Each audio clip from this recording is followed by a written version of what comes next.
오늘 하나님께서 우리에게 주시는 말씀은 마태복음 20장 1절에서 16절까지 말씀입니다. 마태복음 20장 1절에서 16절까지 말씀, 신약성경 32면에 있습니다. 마태복음 20장 1절에서 16절 말씀을 교독하도록 하겠습니다. 제가 1절 말씀을 먼저 읽겠습니다. 마태복음 20장 1절에서 16절입니다. 천국은 마치 품꾼을 얻어 포도원에 들여보내려고 이른 아침에 나간 집주인과 같으니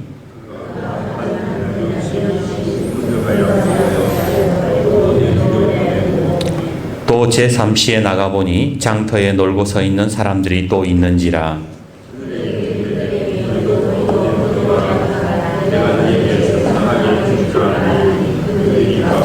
제6시와 제9시에 또 나가 그와 같이 하고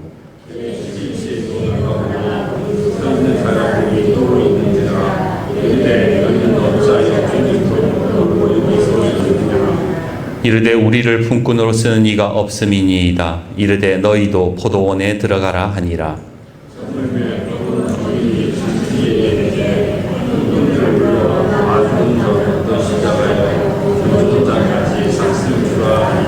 제11시에 온 자들이 와서 한 데나리온씩을 받거늘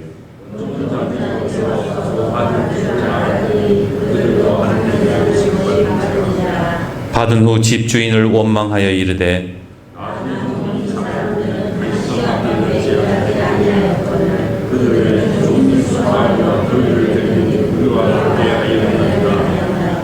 주인이 그 중에 한 사람에게 대답하여 이르되 친구여 내가 내게 잘못한 것이 없노라. 내가 나와 한 데나리온의 약속을 하지 아니하였느냐.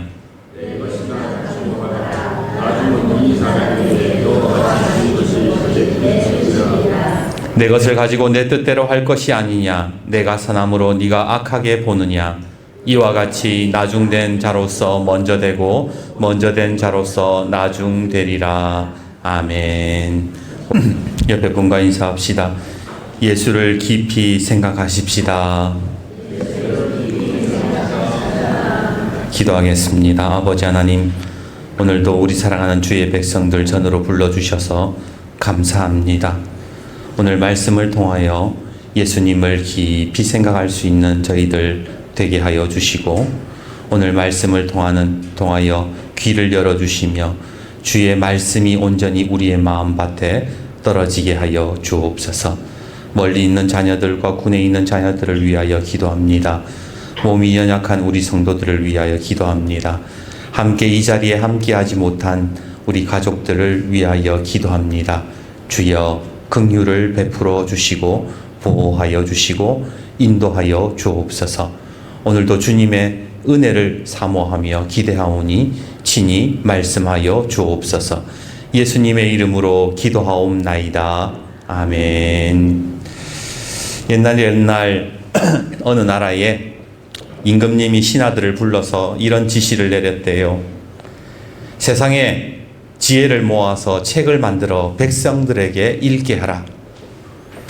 그렇게 대신과 학자들은 공을 들여서 책을 만들었습니다. 근데 만들고 보니 그 책의 양이 얼마나 많은지 무려 수레 10대분이었대요. 임금님이 역정을 냅니다. 야, 그렇게 많은 책을 언제 다 읽어? 줄여. 그래서 줄였는데 10권의 책이 됐어요. 임금님이 또 화를 냅니다. 그래서 줄여서 이제 1권의 책을 만들어냈대요. 그런데도 임금님이 만족을 안 합니다.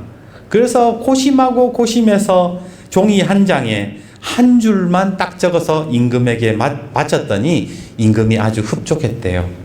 무슨 말이었을까요? 바로 심은 대로 거둔다라는 말이었습니다. 콩을 심으면 콩이 나고 팥 심으면 팥 나는 것이 하나님이 만드신 자연의 법칙이지요. 그래서 갈라디아서 6장 7절에 스스로 속이지 말라. 하나님은 업신여김을 받지 아니하시나니 사람이 무엇으로 심든지 그대로 거두리라. 주님이 그렇게 말씀하셨어요. 예수님도 마태복음 7장 18절에 그러세요. 좋은 나무가 나쁜 열매를 맺을 수 없고 못된 나무가 아름다운 열매를 맺을 수 없느니라. 무슨 말이에요? 결국에는 심은 대로 거둔다. 이것이 세상 자연의 법칙이기도 하고 또 하나님께서 우리에게 주신 말씀이라는 거예요.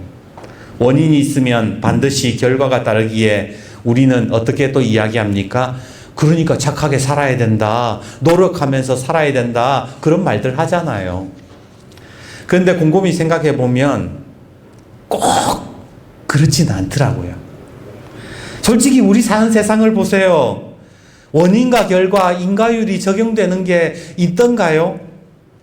중국의 사기를 기록한 역사학자 사마천은 이런 이야기를 합니다. 여심혹연, 여심혹언, 당, 소위천도, 시야, 비야. 하늘의 돌이라는 것이 과연 옳은가, 그른가, 나는 참으로 의심스럽다. 이런 말을 해요. 이 사마천이라는 사람이 역사를 기록하다 보니까 이게 꼭 저기 심은 대로 거두는 게 아니더라고요. 충신들이 억울한 죽음을 당하고 고결하게 살던 사람들이 출세를 못해요. 오히려 열심히 살았던 사람이 요절하고 착하게 살던 사람이 굶어 죽더라는 겁니다. 반대로 날마다 무고한 사람 죽이고 사람 고기를 회쳐 먹으면서 포악한 짓을 멋대로 저지르고 수천 명의 패거리를 모아서 전국을 휘젓고 다녔던 그런 인간들은 천수를 누리고 행복하게 살더라는 거예요. 자기가 보니까 심은 대로 거두는 인생들이 아니더라는 겁니다. 여러분들도 살아오시면서 그런 거 많이 보셨잖아요. 착한 사람들보다 나쁜 인간들이 더 잘 살아요. 속여 먹고 거짓말하는 사람들이 더 잘 산다니까요. 분명 자연의 법칙은 심은 대로 거둔다 했는데 성경에도 심은 대로 거둔다고 그렇게 말씀하셨는데 원인이 있으면 결과가 있다 그랬는데 꼭 우리가 보는 세상은 그렇지만은 않더라는 겁니다. 그래서 그 지혜로웠던 솔로몬도 뭐라 그런지 아세요? 전도서 7장 15절에 내 허무한 날을 사는 동안 내가 그 모든 일을 살펴보았더니 자기의 의로움에도 불구하고 멸망하는 의인이 있고 자기의 악행에도 불구하고 장수하는 악인이 있으니 솔로몬도 답을 잘 모르는 거예요. 자기가 보니까 그런 일들이 있더라는 겁니다. 예레미야도 그래요. 예레미야 12장 1절 내가 주께 질문하옵나니 악한 자의 길이 형통하며 반역한 자가 다 평안함은 무슨 까닭이니까? 예레미야도 모르겠다는 거예요. 하박국도 물었습니다. 하박국 1장 13절 주께서는 악을 참아보지 못하시며 패역을 참아보지 못하시거늘 어찌하여 거짓된 자들을 방관하시며 악인이 자기보다 의로운 사람을 삼키는데도 잠잠하시나이까? 결국 시편 73편에 이 아삽이라는 사람이 이렇게 이야기를 합니다. 이 악인들을 보아라. 이들은 언제나 편안한 생활을 하고 그들의 재산은 날로 늘어만 간다. 내가 깨끗한 마음으로 살고 죄를 짓지 않은 것이 허사로구나. 분명 성경은 그렇게 말씀하는데 심은 대로 거둔다 하는데 왜 이렇게 말도 안 되는 일들이 세상에 일어나냐 말입니다. 저 북한의 김씨 일가는 그렇게 나쁜 짓을 했는데도 천수를 누리고 지금까지 정권이 유지되고 왜 나라를 팔아먹은 친일파 후손들이 부유하게 살고 왜 흉악한 범죄자들이 이렇게 떵떵거리고 사냐 말입니다. 심은 대로 거둔다면서 참 부조리하지 않습니까? 저는 그 부조리함을 오늘 본문에서도 발견을 합니다. 오늘 본문을 보세요. 예수님이 이런 이야기를 하세요. 얘들아, 천국은 말이다. 어떤 포도원의 주인과 같단다. 포도원 주인이 이른 아침에 사람들을 데려다 쓰고 오전 9시에도 사람을 썼단다. 그리고 사람이 좀 부족했나 보지? 12시에 가서 사람 데려오고 3시에도 데려왔단다. 그리고 해가 지기 전에 오후 5시에도 사람을 데리고 왔어. 근데 한 가지 문제가 생겼어. 일을 다 마치고 일당을 나누어 주는데 누군가가 불만을 터뜨리는 거야. 바로 새벽부터 일한 사람이었단다. 이거 너무 불공평한 거 아닙니까? 우리는 새벽부터 와가지고 뼈 빠지게 일했는데 어떻게 오후 5시에 와서 1시간 일한 것들하고 품삯이 같습니까? 그러자 주인이 뭐라 그랬는지 알아? 내 거 가고 내 마음대로 하는데 네가 무슨 상관이야? 그냥 돈이나 받고 집으로 가! 그랬다는 거야. 그리고 이게 천국이란다? 예수님이 지금 그 얘기 하시는 거예요, 본문에서. 그리고 예수님이 천국에 대해서 이렇게 설명하시고 난 다음에 나중된 자가 먼저 되고 먼저 된 자가 나중된다 그러시는 겁니다. 여러분, 이 본문 보면서 좀 이상하다는 생각 안 하세요? 저는 왠지 억울해. 어떻게 대가가 다 똑같아야 됩니까? 이런 식이면 아침부터 누가 와서 고생하라 그래요? 차라리 일찍부터 일한 사람이 일당을 좀 더 받던가 늦게 온 사람이 적게 받던가 그게 공평한 거잖아요. 이게 심은 대로 거두는 거잖아요. 이게 인과율이고 원인과 결과가 있는 거잖아요. 예전에 언젠가 제가 전도했던 그 전도 대상자가 저에게 이런 말을 합니다. 목사님, 전 나중에 예수 믿을라요. 죽기 전에 영접해도 어차피 천국 가잖아요. 이분이 대학 교수셨거든요. 자기가 성경을 읽어보니까 죽기 전에 영접해도 아무 상관이 없더라는 거예요. 예수님이 십자가에 못 박혔을 때에 강도 하나가 그러잖아요. 예수여, 당신의 나라에 임하실 때에 나를 기억하소서. 딱 한마디 했어요. 그러니까 예수님이 뭐라 그러세요? 예수께서 이르시되 내가 진실로 내게 이르노니 오늘 내가 나와 함께 낙원에 있으리라. 실컷 지 마음대로 살고 온갖 강도질 나쁜 짓 다 하다가 예수님 저 기억해 주세요 이랬는데 천국 갔다는 거예요. 자기는 즐길 거 즐기고, 그러니까 자기도 즐길 거 즐기고 죽기 전에 딱 영접해가지고 천국 가도 된다, 그렇게 저에게 이야기했던 겁니다. 제가 뭐라고 대답했을 것 같으세요? 아무 말 못했어요. 어떤 목사님은요, 이런 이야기를 들으면 이렇게 얘기합니다. 그거는 부끄러운 구원이라서 안 돼. 솔직히 부끄러운 구원이라는 말은 성경에 없어요. 만약 그것이 부끄러운 구원이었다면 오후 5시에 들어온 사람들, 마지막에 끝물에 들어온 사람들은 차별을 받아야 되는 게 마땅하잖아요. 그런데 다 똑같이 한 데나리온씩 받았다고요. 차별이 없었다고요, 천국에는. 또 어떤 목사님은 그런 얘기합니다. 천국에 가면 대골 같은 집에 살고 누구는 거적대기 말고 산다? 오늘 법문을 보세요. 차별이 없다니까요. 다 똑같이 임금을 받는다고요. 요한계시록 보면요, 천국에 가면 길에 널린 게 황금이래요. 발에 걸거치는 게 보석이래요. 진주래요. 그런데 대골 같은 집이 무슨 의미가 있고 뭐 거적대기 걸치고 초가집에 사는 게 무슨 의미가 있냐 말입니다. 말도 안 되는 소리라는 거예요.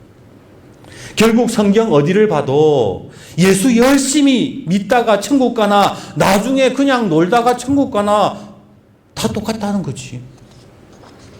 여러분 어떠세요? 뭔 좀 억울하지 않으세요? 심은 대로 거둔다며. 결국 저기 흉악범 유영철이나 강호순 같은 인간들도 예수님 영접하고 천국 가면 다 똑같다는 거예요. 그럼 뭐하러 고생하면서 예수 믿습니까? 뭐하러 내가 지금 이 주일날 와가지고 남들 다 놀러 다니고 골프 치러 다니는데 내가 여기 와서 앉아있냐 말입니다. 설교를 준비하다가 답이 안 나와요. 도대체 이걸 어떻게 설교해야 되나? 내가 납득이 안 되는데, 내가 이해가 안 되는데 어떻게 설교를 해? 분명히 이 말씀을 하나님이 주시긴 했는데 설명이 안 돼. 그 답답한 마음에 교회를 이렇게 돌아다니다가 문득 윤동주 시인의 시가 생각이 났어요. 여러분도 잘 아는 시죠. 서시. 죽는 날까지 하늘을 우러러 한 점 부끄러움이 없기를. 잎새에 이는 바람에도 나는 괴로워했다. 별을 노래하는 마음으로 모든 죽어가는 것들을 사랑해야지. 그리고 나한테 주어진 길을 걸어가야겠다. 오늘 밤에도 별이 바람에 스치운다. 여러분도 아시다시피 윤동주 시인은 일제강점기 시절에 살았던 분입니다. 이 시대에는요, 이 일제강점기 시대에는 심은 대로 거두어지는 시대가 아니었어요. 인과율이 적용되는 시대가 아니었습니다. 그런 세상에서 윤동주는 일제의 잔혹한 탄압과 고문, 심지어 생체 실험까지 당했던 사람인데, 그런데 이런 세상에서 어떤 시를 지었다고요? 죽는 날까지 한 점 부끄러움 없기를, 너 별을 노래하는 마음으로 모든 죽어가는 것들을 사랑하겠다, 그렇게 시를 썼다는 거예요. 어떻게 이렇게 말도 안 되는 상황에서 이 사람은 이런 시를 썼을까, 그런 의문이 들었던 겁니다. 여러분들은 궁금하지 않으세요? 그렇게 바람을 쐬고 목양실에 들어와 가지고 성경을 폈는데, 그때 제 눈에 들어오는 말씀이 있었어요. 그게 뭐냐면 오늘 본문 15절의 말씀이었습니다. 15절 말씀 같이 한번 읽어봅시다. 15절, 20장 15절 같이 읽습니다. 시작. 내 것을 가지고 내 뜻대로 할 것이 아니냐? 내가 선함으로 내가 악하게 보느냐? 그전에는요, 제가 이것만 보였어요. 내 것 가지고 내 마음대로 하겠다, 이것만 봤는데, 이번에 말씀을 묵상할 때는 그 뒤에 말씀이 보였던 거예요. 내가 선함으로 네가 악하게 보느냐? 그러면서 성령님이 저에게 주시는 마음이 뭐냐면, 네가 하나님의 선하신 뜻을 악한 눈으로 보고 있다라는 마음을 저에게 주신 거예요. 사실 우리는 하나님의 섭리와 계획을 제대로 알지 못하잖아요. 그냥 내 눈앞에서 펼쳐지는 일들을 보면서 맞다, 틀리다, 억울하다, 불공평하다, 그런 이야기들을 하지 않습니까? 심은 대로 거둔다라는 이 진리를 내 편협한 시각에서 악한 눈으로 지금 하나님을 보고 있는 것은 아니냐, 성령님이 저에게 그런 마음을 주시는 거예요. 그러면서 문득 의미심장한 마음이 들어서 다시 시를 꺼내서 읽어봤어요. 그러면서 이 윤동주 시인의 서시 중에 윤동주가 그러잖아요. 별을 노래하는 마음으로 모든 죽어가는 것들을 사랑해야지. 그러면서 이걸 보면서 어떤 생각이 들었냐면, 왜 윤동주는 별을 노래하는 마음으로 사랑하겠다고 했을까?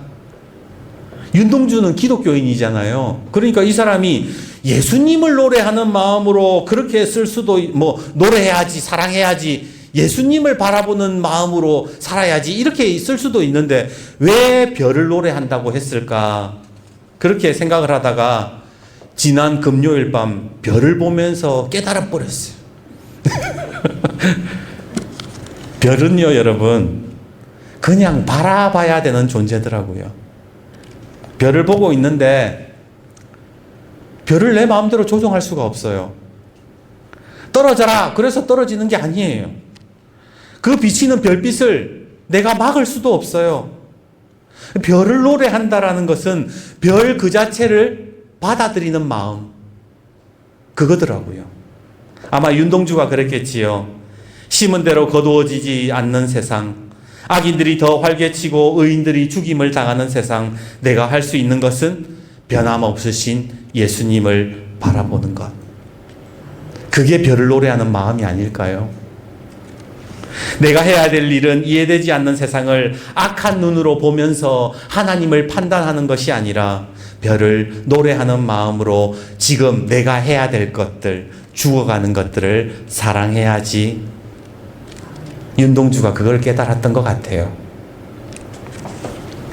제가 좋아하는 목사님 중에 김병년 목사님이라고 계십니다. 목사님은 사모님 그리고 2명의 자녀와 행복한 목회를 하고 있었습니다. 그러던 2005년 8월 어느 날 불행이 찾아옵니다. 사모님이 셋째를 낳다가 식물인간이 되고 말았던 겁니다. 이후로 사모님은 계속 혼수 상태였습니다. 그때부터 아내 병수발하랴, 세 자녀 키우랴, 목회하랴 너무너무 힘들었어요. 교회도 개척교회다 보니까 목사님이 돈을 벌어야 했습니다. 한 번은 얼마나 고통스럽고 눈물이 나든지 하나님 앞에 그렇게 기도했대요. 하나님, 나 좀 그만 좀 때리세요. 그만 좀 괴롭히세요. 하나님을 얼마나 원망했는지 모릅니다. 저 같으면요, 하나님 원망하고 목회 접었을 것 같아요. 그런데 목사님이 그 사모님을 계속 오랫동안 거의 한 16년 넘게 이렇게 돌보면서 이런 이야기를 해요. 16년 동안 누워있는 아내를 보며 참 많은 질문을 했다. 고난에 대해 집중적으로 물었다. 오랜 질문에도 여전히 답은 알 수 없고 상황은 똑같았다. 그런데 시간이 지나면서 한 가지 깨달은 것이 있었다. 그것은 여전히 힘들지만 다르게 표현할 수 있다는 사실이었다. 하나님 믿으니까 하나님 마음대로 하세요. 나는 내 마음대로 할게요 하는 자유함이 생겼다. 예수님은 내가 모를 때에도 날 위해 죽으셨는데 내가 힘들어 따질 때에는 당신밖에 없는데 그거 따진다고 하나님이 화내시겠느냐 하는 생각이 들었다.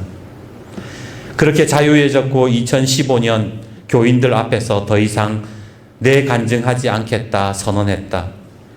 교회의 기초는 십자가이고 궁극적으로 그리스도께 향하는 곳이 되어야 한다. 신앙을 통해 고통을 견디는 모습을 드러내는 것도 중요하지만 더 이상 나라는 사람이 주목받아서는 안 된다. 예수님을 잘 드러내는 교회가 되는 걸 이야기하고 싶었다. 별을 노래하는 마음이라는 것은요, 지금 내가 주어진 이 상황 속에서 악한 눈으로 하나님 이래도 됩니까? 저래도 됩니까? 원망하고 불평하는 게 아니라 지금 그냥 내게 주어진 하나님의 선하심을 믿으면서 그냥 하나님 바라보고 걸어가는 생활, 하나님 찬양하는 삶, 그게 별을 노래하는 삶이더라고요. 성경을 보면요, 심은 대로 거두어지지 않는 세상에 수많은 의인들이 하나님께 질문을 던졌습니다. 하박국도 아까 물었지요. 예레미야도 물었지요. 솔로몬도 궁금해했지요. 시편의 아삽도 이해되지 않는다 그러잖아요. 왜 하나님 가만히 계세요? 왜 우리 안 구원해 주세요? 왜 내가 고난 겪어야 됩니까? 왜 의인이 고통받아야 됩니까? 그런데 그렇게 중요한 것들은 그들이 그렇게 질문을 해놓고 별을 노래했다는 거예요. 하나님을 판단하지 않았다는 거예요. 그저 하나님을 바라보며 별을 노래하는 마음으로 사람들을 사랑했다. 그게 성경에 나오는 의인들의 이야기더라는 겁니다. 이제 말씀을 정리하겠습니다. 지난 사순절 기간 우리는 보고 듣고 말하는 것을 묵상했습니다.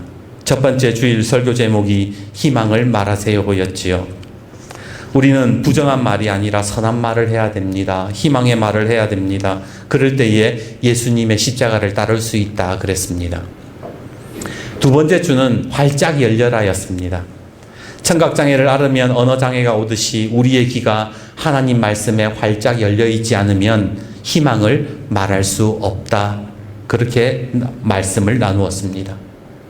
셋째 주, 우리의 영적인 눈을 뜨지 못할 때에 우리가 봐야 하는 것들을 보지 못하고 보고 싶은 것만 볼 때 하나님을 원망하지만 우리가 봐야 할 것들을 볼 때에 원망, 멀리 볼 수 있다. 그렇게 말씀을 나누었지요. 그리고 오늘 사순절 네 번째 말씀은 마음에 대해서 나누었습니다. 내가 선함으로 네가 악하게 보느냐? 하나님의 하시는 일을 악한 마음으로 받아들이면요, 우리는 하나님의 섭리를 절대로 이해할 수가 없고 예수님의 십자가를 따를 수가 없습니다. 일제강점기 시절 윤동주 시인처럼 별을 노래하는 마음으로 지금 내 삶에 일하시는 하나님을 볼 때에 우리는 죽어가는 것들을 사랑할 수 있을 거예요. 그러기에 오늘 별을 노래하는 마음으로 사순절 예수님을 바라보는 저와 여러분이 되기를 주님의 이름으로 축복합니다. 기도하겠습니다. 주님, 사순절 기간을 지내며 우리의 마음이 악했음을 고백합니다. 선하신 하나님을 악한 눈으로 판단하고 악한 마음으로 하나님을 그렇게 부정할 때가 얼마나 많았는지 모릅니다. 왜 이 세상은 악인들이 득세하며 악한 자들이 더 잘 사는가에 대한 그런 불공평한 의문을 가지고 살았지만 오늘 주님께서는 별을 노래하는 마음으로 하나님을 바라보아라고 말씀해 주십니다. 오늘 사랑하는 우리 성도들, 별을 노래하는 마음으로 우리의 삶에 하나님을 바라보게 하시고 어려움과 고난 속에서도 하나님께서 우리에게 천국을 허락하신다, 그 사실을 믿으며 아버지 하나님, 선한 하나님을 바라보는 우리 귀한 믿음의 사람들 되게 하여 주옵소서. 예수님의 이름으로 기도하옵나이다. 아멘.